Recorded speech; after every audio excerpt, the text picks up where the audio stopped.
Hi, Ian. Thanks for being here with me. It's a pleasure. So, you're a professor of nuclear physics and engineering at MIT, which are both pretty daunting and impressive fields. Can you tell me a little bit about your work? Well, my research focuses on nuclear fusion. Nuclear fusion is a type of nuclear energy, which is different from the type of energy we have currently. The type of nuclear energy we're familiar with is based on fission, that is, taking heavy elements like uranium and breaking them down and getting energy out of them. Fusion is the opposite. It's taking light elements like hydrogen and its isotopes and bringing them together and forming heavy elements. And it turns out that yields energy. In fact, it's the energy source of the sun and stars. And so fusion research is trying to answer the question, can we bring the energy source of the sun and stars down to the human scale and make energy on Earth that can generate electricity and power our society? And that's what my research is focused on. And is the answer yes? Soon? Tomorrow? The answer is sort of maybe. We've been studying fusion for probably 60 years, and it involves the physics of what is called plasma. Plasma is a state of matter that it enters when it's at very high temperatures. Very high temperatures are needed to make fusion reactions take place because we need very energetic collisions between the nuclei that are reacting. And so the physics that I study is the physics of plasmas. I'm a plasma physicist in that sense. And plasmas have a wide range of interesting behavior. And what we have to do in order to try to make fusion work is to heat these plasmas to perhaps 100 million degrees Celsius. Well, if you have something that is that hot, you don't put it in a regular bottle or material container. You have to use something immaterial to contain it with, and what we use is magnetic fields. So we build magnetic bottles, magnetic confinement devices, which contain this incredibly hot plasma, and we heat it to these very high temperatures, and we study how fast it's leaking out of the bottle and whether we can make the bottle good enough so that we can light a fusion fire inside of that confinement device and yield useful energy. And there's a lot of excitement about the fact that we're nationwide, and actually worldwide, we are building a big experiment in the south of France at the moment called ITER, which is intended to be a scientific demonstration of controlled fusion energy using magnetic confinement. So if successful, it will yield perhaps 500 megawatts of fusion power for hundreds of seconds at a time. It'll still be a scientific experiment. It won't be generating electricity and putting it on the grid, but it will be a demonstration that, yes, it is feasible to make fusion energy a reality on the human scale. And what are the risks associated with this? Because when we talk about nuclear power, and, I'm a political journalist, the politics of nuclear power in the West are completely bound up in fears of reactor meltdowns and so on. Do those fears apply to fusion? Fusion has many advantages compared with fission energy, and a lot of those are associated with safety. So in principle, fusion is both safer than fission. There's no fear of meltdown in a fusion reactor because there's far less fuel at any one time in the reactor. Fusion has essentially inexhaustible resources for the long term, more so than fission, although we've got plenty of uranium in the world as well. It is free from most of the fears that are associated with weapons technology proliferation, which are associated with fission. And these types of advantages. Why is it free from those? Well, because instead of using fissile materials like uranium and all the enrichment technologies that are required to fabricate fission fuel, fusion uses light elements like hydrogen, and therefore it doesn't involve the same types of technologies that are involved in fission power. So anyway, in general, there are many potential advantages of fusion energy, But it's a lot harder to make work than fission, and that's why it's taken us so long to reach the point of being able to embark upon a scientific demonstration. And this is the ultimate layman's question, but I have to ask it anyway. Cold fusion is essentially a fantasy that involves doing what you do, but without heat? Or what is cold fusion, and why does it show up in Hollywood blockbusters? You know, the short answer is that cold fusion is bunk. Right. But Elizabeth Shue's character in the movie The Saint, with Val Kilmer, has the secret to cold fusion in her physicist's brain. So I just had to ask you. But yeah, I mean, cold fusion refers to the idea that it might conceivably be possible to make fusion work without having extremely high temperatures. And in fact, we've known since the 1940s that it actually is possible to cause fusion reactions to take place by catalyzing them using muons. But it's also been known since the 1940s that to do so would never yield net energy, because you'd use more energy to generate the muons in the first place than you would get energy out. Cold fusion, as it is commonly imagined, and since about the late 80s, when people promulgated the idea that they'd actually achieved cold fusion, is largely a mistake, and it's based on incorrect science. Unless you're part of the cover-up, because that's what I would expect you to say if you were. So let's pivot a bit, or not pivot, but make a kind of bridge from your scientific work and your scientific vocation to your religious faith. We're here having these conversations at the intersection of faith and reason, religion and science, God and the university. And I wondered if you could talk a little bit about how you came to be a Christian, a believer, and I suppose also how, or if that is sort of integrated with your scientific work. Yeah. I wasn't raised as a Christian. It wasn't that I'm English by birth and so by definition you were. It wasn't that I was ignorant of Christianity. The school I went to was adjacent to Worcester Cathedral, so Christianity was part of the culture. But my parents were not Christians, and I didn't go to church as a schoolboy. I became a Christian when I was an undergraduate at Cambridge University. Many events led up to that step, but the most important ones, ultimately that provoked my commitment to Christ was that I had some good friends fellow undergraduates at Cambridge University whose lives seemed to me attractive, whose Christian faith seemed important to them and seemed coherent, and they invited me to go and hear a series of lectures given by Michael Green, who's a well-known preacher and evangelist at the time in Britain. And despite the fact that I had previously studied the New Testament from an academic point of view in order to pass exams and so forth, the things that he said about the Christian faith, about the possibility of a personal relationship with God, about the reality of Jesus' sacrifice for the sin of the world and for individual sins, that seemed to me at the time to be almost the first time that I'd heard the gospel, as I now understand it,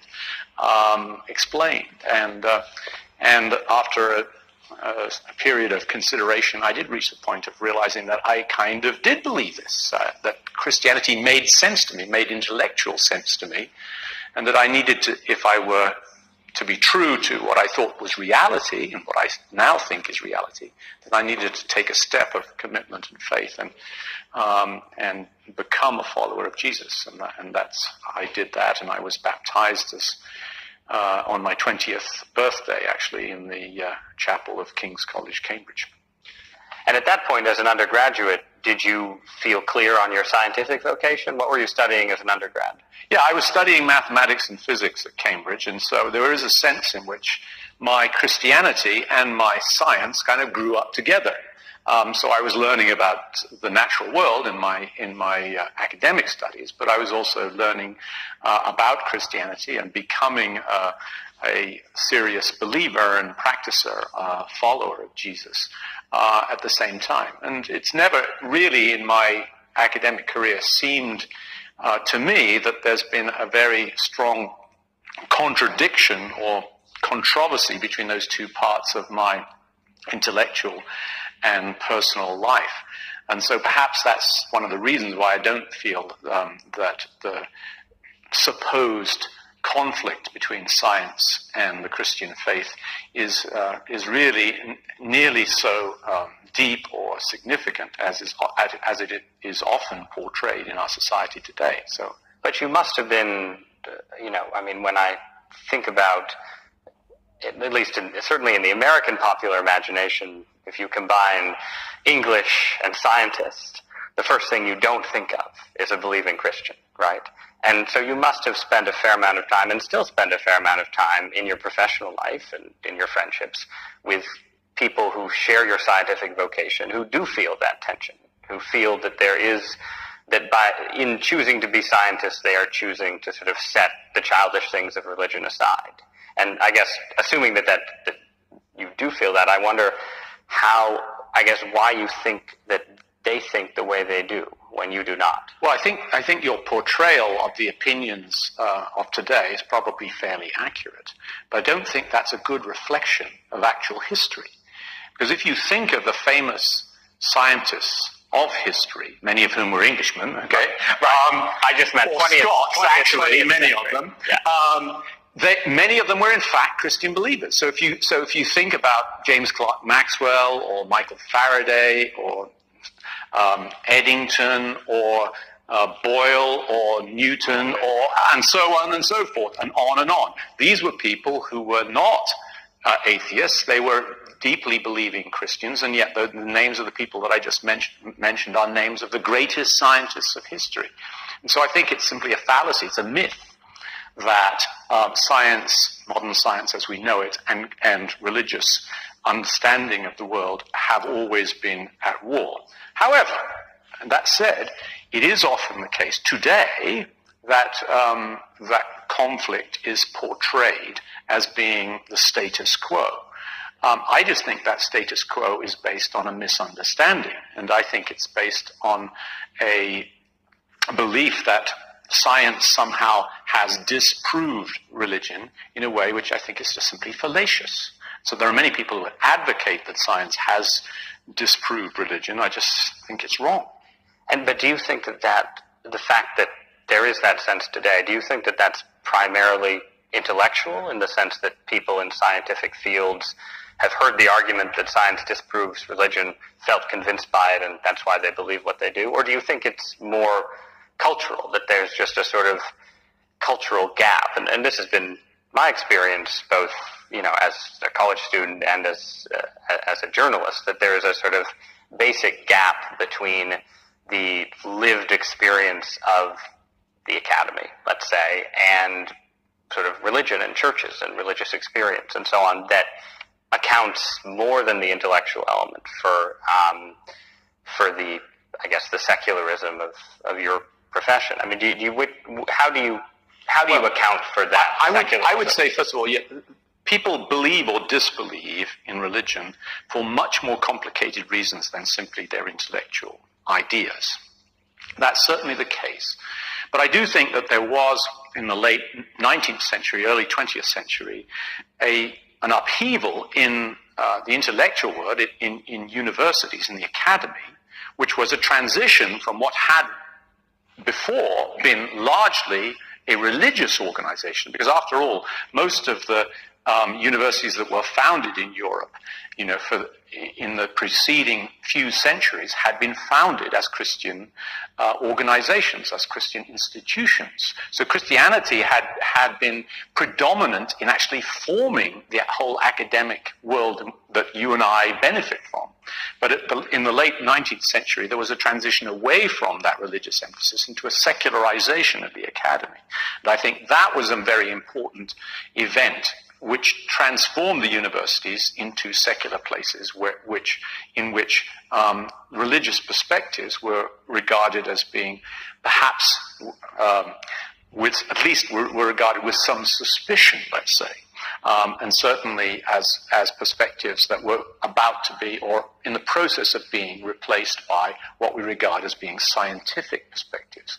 But here's where I would want to say that I think those perspectives are actually that are purporting to replace the religious and metaphysical and philosophical positions of the academy prior to that time, those positions that we now think of as being science today are largely, in my view, not scientific positions. They're scientistic positions. In other words, I think that there is a tension in the academy and in our society as a whole between the Christian faith and the predominant, let's say, attitude, prevailing attitude in the academy. But that conflict or that tension is not between religion and science. It's actually a religion between religion and what I would call scientism, which is the belief that science is somehow all the real knowledge there is. And that's, the topic of my book. Right, which has the wonderful title, Monopolizing Knowledge. A Scientist Refutes Religion-Denying, Reason-Destroying Scientism. I guess, tell me a little bit about the argument there. And I'm also, I suppose, interested in particular, you're a physicist, and I wonder, it's sort of a cliche in these discussions that physicists are sometimes more open to religion than evolutionary biologists, or maybe slightly less prone to scientism. And I wonder if you think that part of your background explains your particular perspective. But first, the argument of the book. So basically the argument is to try to identify scientism, this belief that science is all the real knowledge there is, and that other forms of knowledge are, at best opinion or superstition or perhaps just plain nonsense, okay? But that is just intellectually a mistake, okay? And even though that attitude is very widespread in our society as a whole and in the academy, and even though many of the disciplines that are really not sciences are trying or have been trying sort of turn themselves into sciences, I think that whole attitude is a mistake. It's a mistake in part based on a misunderstanding of what science is, and in my view, we use the word science these days, when unqualified, almost universally to refer to what was once called natural philosophy. In other words, it's natural science. And I, as a natural scientist, as a physicist, regard natural sciences as something that is basically well-defined. So when we talk about science today, we're talking about things like physics and chemistry and biology and physiology and geology and cosmology and things like that. We're not talking about, in my view, most people are not thinking of what are sometimes called the social sciences. So I want to set those aside and explain what I mean by science, okay? Number one. So I think that science has some very specific characteristics that govern the way it goes about acquiring its knowledge. It depends upon reproducible experiments or observation. And it depends upon a kind of clarity of understanding and expression of its results, which enable one to discover whether you are obtaining reproducible results. And those are the key characteristics of natural science as we know it. And many things in our world which are extremely important and in our lives don't lend themselves to investigation by those means. And the sort of examples I like to give are something like history. Human history cannot be studied using the techniques of science by and large because it involves unique events that are not to be repeated. And the same is true of many things. We hope. Right. At least cannot be repeated in the ways that scientists need in order to pursue their approach to discovering knowledge. But and there are many other disciplines which are commonplace in the academy, which are important knowledge, which possess important knowledge, but do not possess the characteristics of science. And I'm thinking of things like literature, philosophy, sociology, economics, and jurisprudence, and on, okay? And my belief is that what is important in this situation is to recognize that those disciplines have important knowledge, but it's not acquired in the same way as the natural sciences.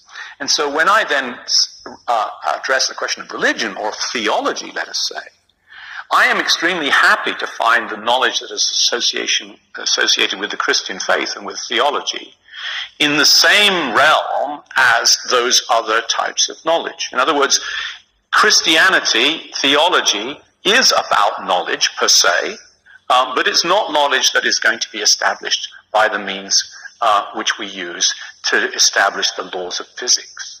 But do you feel that it seems like those other disciplines would often, people involved in them would recoil a little bit. And, you use the term social sciences. I mean, one of the things that's striking to me about the modern university is how many of those disciplines have a kind of science envy, where they would say, oh no, theology is something over here, and what we're doing in economics or law or any other field is actually closer to what people are doing up at the lab and so on. I mean, do you sense that? There's a good reason why there exists this kind of ambiguity about the word science, and that is that once upon a time, 400 years ago, science did just mean any organized form of knowledge. But that today, it actually doesn't mean that, okay? Today, the meaning of the word science has become narrower than it once was. And so there is a sense in which sociology is a science in the way that someone in, the 16th century theology is the queen of the sciences. And if that was still the case, then theology might well be regarded as a science in that sense, even though perhaps today it wouldn't be regarded as the queen of the sciences, okay?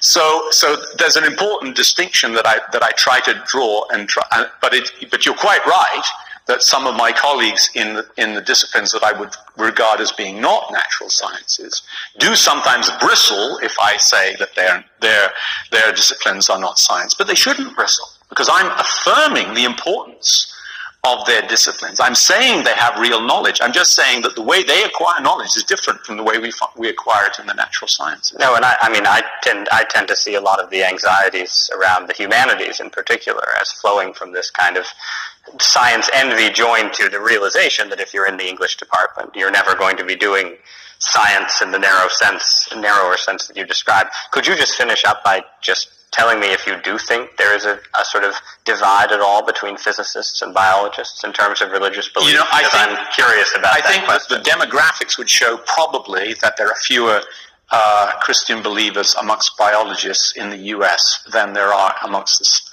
physicists. But I think that is changing, and I think that in fact, even though there is a greater nervousness about evolution than there is about physics, there doesn't need to be amongst Christians. I think that Christians can have a constructive, and in fact historically have had a constructive relationship with the natural sciences.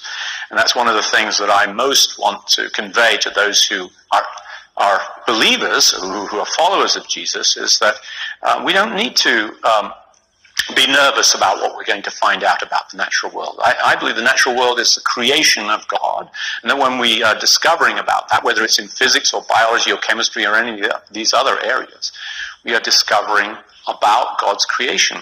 And so even though some of those discoveries probably make us a little bit uneasy about our interpretation, let's say, of the Bible sometimes, just as the Roman Church was uneasy about it when they discovered that actually the Earth orbits the Sun rather than the other way around.